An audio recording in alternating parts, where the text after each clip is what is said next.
de façon à ce qu'ils aient une information juste et claire sur les objectifs et la direction que veut prendre la Savoie à partir de maintenant. Alors justement, Jean qui est là a accepté de prendre la place de celui qui va coordonner les groupes et les instances et sera chargé de nous faire monter l'information qui vient de vous, c'est-à-dire à la fois ce que vous faites, vos actions, parce que notre but n'est pas d'être des nouveaux parents et de vous biberonner, mais c'est que vous preniez les choses en main et que vous fassiez le travail sur le territoire. Et de l'autre, donc nous on doit apprendre de vous, parce qu'on a une intelligence collective, il y a des compétences sur le territoire dont on a besoin, des points de vue dont on a besoin, des ingénieurs, des agriculteurs, des médecins, enfin tout ça on en a besoin. Et c'est d'ailleurs, comment dirais-je, c'est toute la population qui va faire le gouvernement. Nous on met en place d'une certaine manière qu'une gouvernance, c'est-à-dire quelque chose qui va permettre à chacun de trouver sa place et qui va, protéger, qui va vous protéger les uns les autres. On va sortir du modèle républicain pour passer à autre chose. On va tous être considérés comme les parents, si je peux dire, de la nation. Non plus les enfants de la nation, mais les parents de la nation. Alors évidemment, il y aura toujours plusieurs étages, on va dire jusqu'à la gestion communale, puisque un parent restera le parent de ses enfants, et il aura comme tâche de le faire grandir et de l'aider à s'élever jusqu'à son niveau. Mais nous, on va faire avec Jean un tissu, on met en place en ce moment un tissu, comment dirais-je, interdépartemental, en tout cas national, pour recevoir cette information, et de l'autre côté, pour vous informer de ce qui se passe. À la fois les documents officiels nationaux, et à la fois l'action internationale que nous sommes en train de mettre en place, et qui va normalement, dans moins d'un an, se mettre en route, c'est-à-dire qu'on va aller rencontrer les États signataires des traités, dont le traité de 1860 dépend, qui est donc un traité d'annexion coloniale, qui a malheureusement ou volontairement été oublié d'annexer à l'ONU, ce qui fait qu'aujourd'hui on a un traité qui devrait être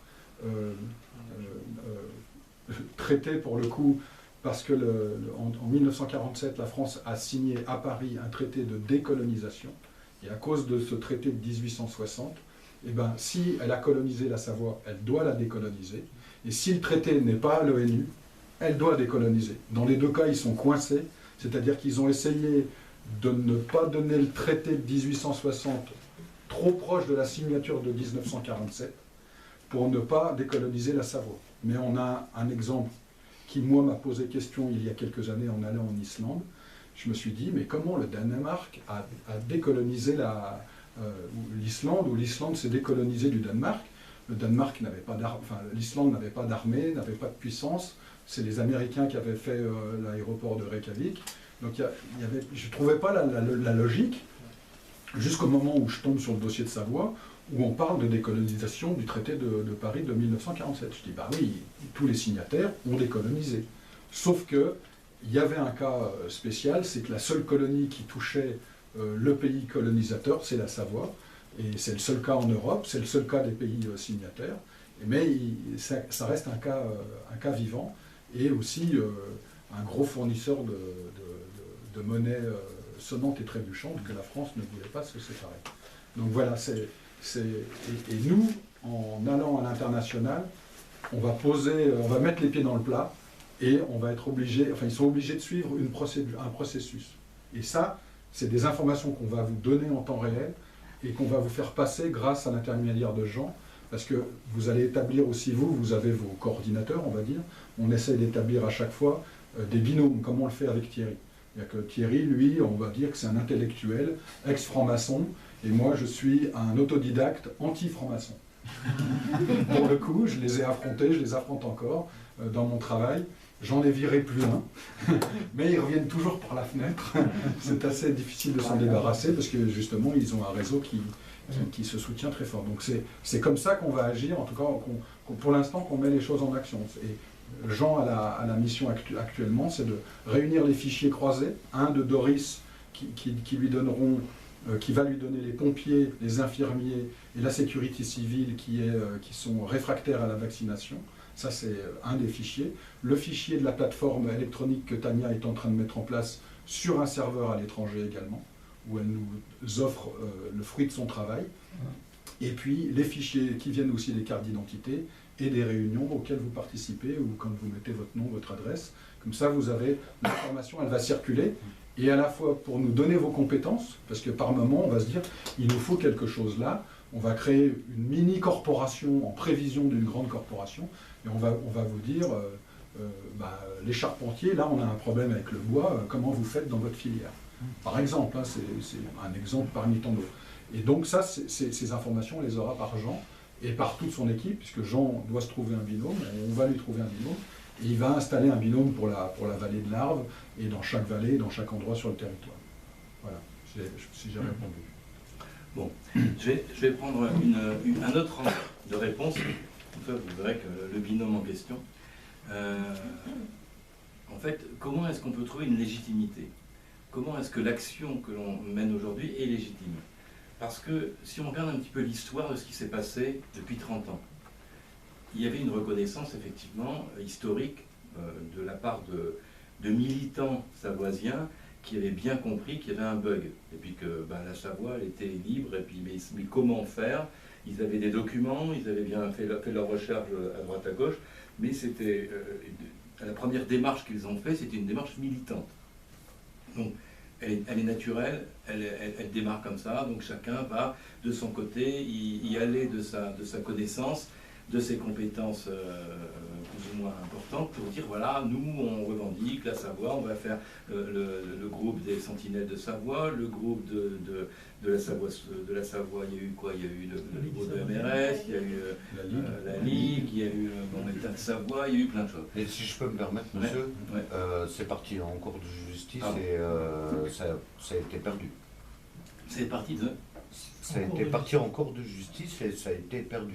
C'est-à-dire parti en cours de justice, non en fait. Ça a été parti en cours. Oui, mais la question, la question est de savoir, je pense que monsieur la question est de savoir qu'est-ce qu'on mène en cours de justice. Si par exemple, il y a certains groupes qui, par exemple, ont créé, un groupe en particulier qui s'appelle l'État de Savoie, avec M. Dujardin, voilà. Qui en fait s'est battu à un certain stade, par exemple sur l'histoire des plaques d'identité. Voilà. Peut-être référence un petit peu ça.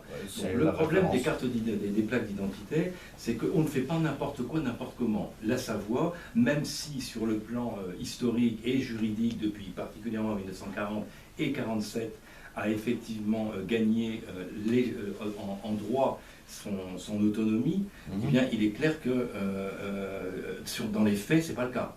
Manifestement, la France, elle est là à tous les coins de rue, l'armée française est là, l'occupation militaire est là, par l'intermédiaire des gendarmes, etc. Donc il y a des choses qu'on doit faire et des choses qu'on ne peut pas faire. Là, l'histoire des cartes, des plaques d'immatriculation, voilà. Eh bien, c'est par exemple, on peut faire des plaques d'immatriculation savoisiennes en Savoie. Dès qu'on quitte la Savoie, manifestement, de toute façon, la Savoie n'est pas reconnue encore sur le plan international. On n'a pas de numéro spécial de pays. Par exemple, ça se traduit par on ne peut pas faire un site avec .gouv. Ça n'existe pas, on ne peut pas l'avoir. Et on l'aura quand on aura effectivement la reconnaissance officielle. Donc, si on fait certains actes en toute, inconscience, parce que dans le droit, c'est vrai que nous sommes savoisiens. Dans les faits, c'est pas vrai. Donc dans les faits, ils vont nous casser à chaque fois. Donc les plaques d'immatriculation, si on met une plaque d'immatriculation savoisienne et qu'on circule en Savoie, il n'y a pas de problème. Mais dès qu'on passe la frontière, il y a des problèmes. Et or, ce qui s'est passé avec M. Dujardin, c'est qu'il a mis les CD, donc corps diplomatiques. Et ça, on ne l'a pas dit. Et la condamnation qu'il a eue, qu'il l'a mené en prison alors qu'il ne devait pas y aller et qu'on lui avait conseillé de ne pas le faire parce qu'il y avait eu des jours amendes. Il y avait eu 30 ou 60 jours amende, je pense. 20 € le jour. Si on paye, on ne va pas en prison. Si on ne paye pas, on va en prison. C'est ça les jours amendes. Mais en fait, lui, il a été jusqu'au bout de sa folie, ou sa logique. C'est presque une folie. C'était une folie parce qu'on lui avait dit non, tu ne peux pas mettre CD. Oh, mais je fais ce que je veux, et ça, on a retrouvé ça beaucoup dans les groupes de Savoie. Alors, je fais ce que je veux, nous, on est libres, etc. Et puis, on est Savoyards. Alors, ben non, les Savoyards, non, parce que de l'autre côté, eux, ils attendent que ça. Il y a des règles, il y a des lois à appliquer. Non, mais il y a un minimum de choses. Ce qu'on va vous dire avec les cartes d'identité, c'est la même chose. Et je vais répondre à la question après, hein, mais pour répondre sur ce point-là. Alors, ça, c'est le genre de choses qui ont été faites par des groupes militants, presque extrémistes des fois, qui n'ont pas fait du bien à la Savoie et qui ont été attisés par la République française. On dit, allez-y, divisez-vous les amis, divisez pour mieux régner, on connaît le. Donc en fait, ils ont fait ça, ils n'ont pas voulu. Alors, celui qui lui a dit non, c'est l'avocat avec lequel nous travaillons, qui est donc Fabrice Bonnard. D'accord ? Fabrice Bonnard, qui est avocat de droit international, qui est un avocat qui a quand même fait Saint-Cyr, qui est un militaire, donc, et qui est stratège. Donc c'est ce gars-là qui s'est retrouvé à la direction générale des douanes, et qui est quand même, il y a 6 avocats à la direction des douanes, d'accord, donc ce sont des gens qui ont une vision internationale. Et pour la Savoie, il faut avoir une vision internationale, pas une vision nationale. Or, la majorité des groupes, sinon l'exclusivité des groupes qui se sont axés dans la libération de la Savoie, avaient une vision nationale, pas de vision internationale. Quand on a une vision internationale, on ne fait pas ce genre de conneries. Exactement. Et quand l'avocat lui dit « Arrête Fabrice Dujardil », je ne critique pas Fabrice Dujardil, d'accord, c'est des gens qui sont des gens actifs, mais ils ont fait des erreurs. Et après, ils se retrouvent en toile, on dit « Ah, t'as vu, je suis en toile, il m'a même pas défendu ». Enfin, le genre de truc qu'on peut entendre, hein, à cause de lui, non. Fabrice, étant donné qu'il y a des choses qui vont, ou vous avez entendu, ou vous allez entendre, oui, mais Fabrice ne m'a pas défendu. Non, Fabrice a dit, tu ne fais pas ça, tu auras des problèmes. Oh, je le fais quand même, tu as des problèmes. Bon, tu as 60 jours amende. Bon, et bien si tu les payes, hein, parce que, non, je ne les paierai pas, ici on est chez nous. Hop, ben, il n'a pas payé, s'est retrouvé en tôle. Hein, et en tôle, on dit, ah ben oui, mais t'as vu, je suis en tôle à cause de lui. Non, lui, il avait dit, vous pouvez mettre des plaques d'immatriculation en Savoie, dans le territoire, mais ne vous avisez pas à mettre des CD. Corps diplomatique, c'est donné par la Cour internationale de justice de la Haye. Ce que nous aurons, nous, dès qu'on aura commencé les négociations internationales. Pourquoi ? Parce qu'il faut protéger les personnes qui, comme nous, prennent des responsabilités pour défendre un pays, parce qu'on a vite fait, elle est cassée, hein, vous savez, 80 milliards d'euros, on donne quand même tous les ans à la France, hein, elle nous en reverse 40 milliards. Alors quand on a dit, tiens, oui, mais au titre de la solidarité départementale, d'accord ? Et on lui dit, oui, mais la Savoie, comment ça va se passer ? Vous vous rendez compte, on va perdre la Sécu, on va perdre ceci, on va rien perdre du tout, on va récupérer 40 milliards qu'on donne. Donc on a 17 barrages, il n'y a qu'un barrage qui sert pour l'électricité, les bossons, et les 16 barrages, l'électricité va où, etc., etc., etc. Donc tout ça, on le sait. Alors je reviens à cette question.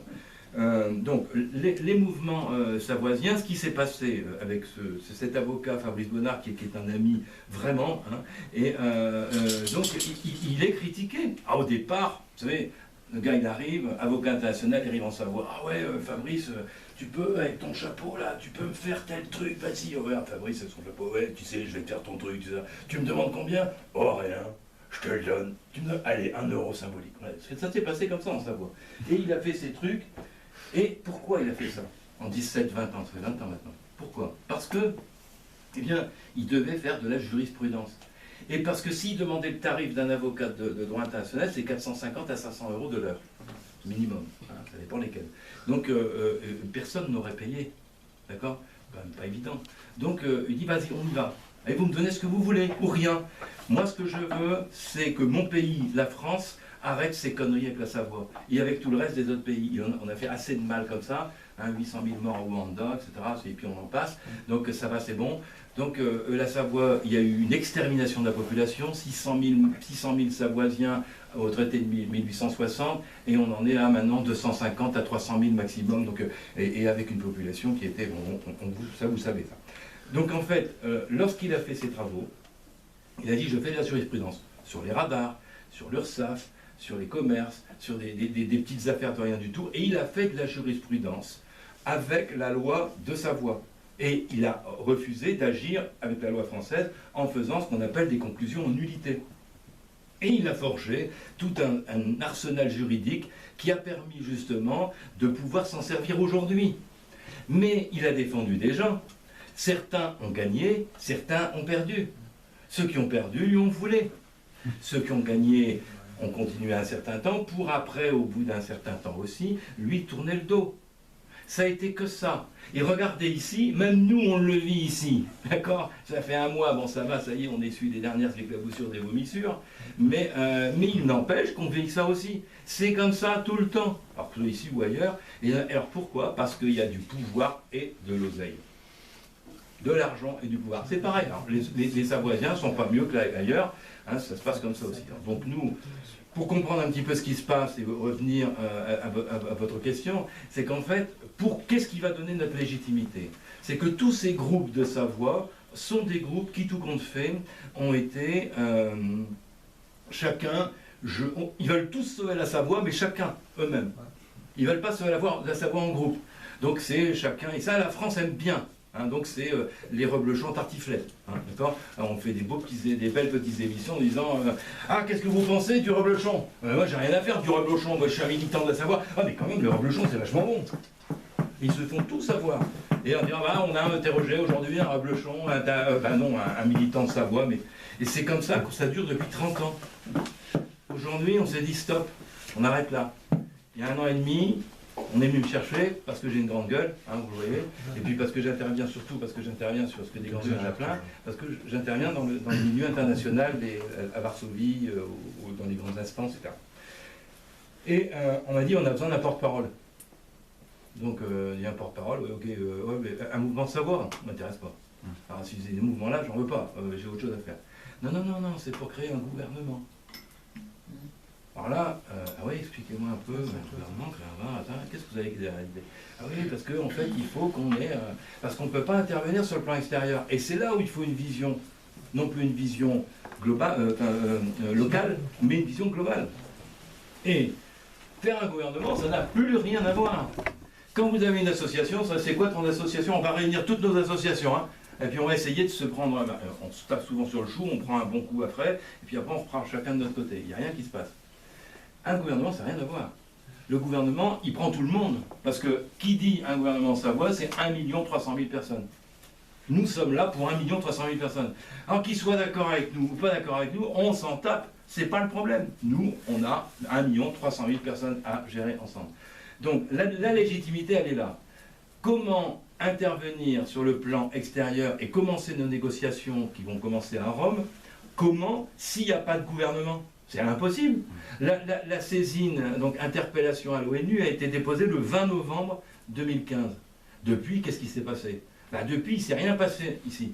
Il y a eu toujours des petits groupes qui ont dit moi c'est je vais faire un référendum et je suis tout content quand j'ai 3 à 5% de population. Parce que évidemment les gens, c'est des Français, les 3/4 ici, plus que ça.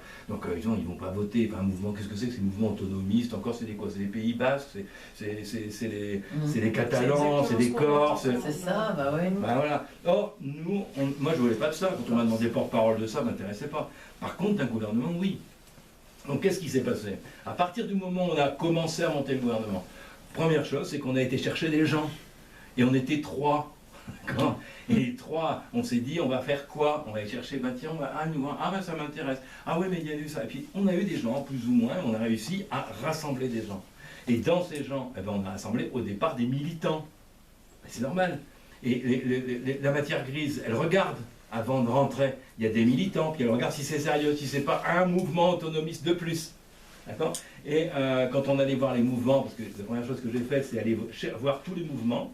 On a monté un site, on allait voir tous les mouvements, et on s'est dit, nous on travaille tout de suite, dès le départ, sur le dépôt de la saisine, on est en droit international, et on a un regard à 3 étages. Le regard de la Savoie, le regard de la France, et le regard de l'international. La majorité des groupes de Savoie, ils sont à un regard de la Savoie. Et ils ne veulent pas entendre parler de la France. Parce qu'ils disent, la France, ça n'a rien à faire. Nous, on est en Savoie. Mais la France, elle est partout. Toutes les administrations sont françaises. Tout ce qu'on a ici, la culture, l'éducation, tout est français. Même le droit international. Même le droit. Le droit international est basé sur le droit français. En plus, le droit international est basé sur le droit français. Donc, pourrait un moment dire, sans s'y réfléchir un peu, que la France, on ne va pas devoir travailler avec la France. Ben, évidemment, enfin avec le gouvernement français, évidemment. Donc d'abord, il faut penser à ça. Et la troisième chose, c'est que la Savoie, comme on dit, elle est trop petite pour ne pas voir grand. Eh ben, c'est un micro-État, hein. C'est 1 300 000, c'est pas beaucoup. Donc en gros, avec Nice, tout ça, c'est à peu près 2 millions. Et en plus, c'est peut-être un peu plus que les gens sont en train de venir en Savoie. Il va falloir aussi, il y a aussi